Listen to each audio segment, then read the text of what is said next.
গুৱাহাটীৰ মানুহে বাঘ মানে মানুহৰ ঘৰত সোমাইছে মানুহৰ ঘৰত বাঘ সোমোৱা নাই বাঘৰ ঘৰতহে মানুহ সোমাইছে মই আগতেও কৈছোঁ বাঘৰ গৃহত মানুহ সোমাইছে গছ গছনি কাটিছে কোনো বাধা নিদিয়ে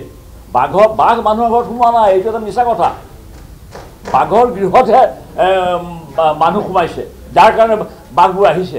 নৰকাসুৰ মাটিবোৰ নৰকাসুৰ এতিয়াও বাঘ আছে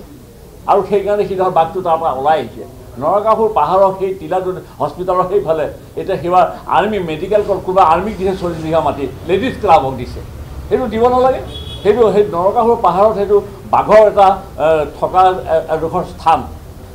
তাত চিৰিয়াখানা বনাব পাৰি ইচ্ছা কৰিলে মানুহে চাৰিওফালে ঘেৰা কৰি পেলাই সেই বাঘখিনি তাতে ৰক্ষণাবেক্ষণ দিব পাৰে তাতো মাটিবিলাক আবণ্টন দি আছে আমচাঙত হাতী আছে আমচাংখন ধ্বংস কৰি আছে কাৰো কোনো একশ্যন নাই তাৰ ওপৰত হাতী কিয় নাহিব ওলাই হাতীটো ওলাই আহিব হাতী থকা জেগা নোহোৱা হৈছে সেইকাৰণে মই কৈছোঁ যে হাতী যেইটা নোহোৱা হৈছে ধান পথাৰবিলাক নষ্ট হৈছে দুখীয়া মানুহৰ খেতিয়কৰ খেতি কোনে কৰিব চবেইটো চিমেণ্ট ফেক্টৰী দিব ইণ্ডাষ্ট্ৰী খুলিবলৈ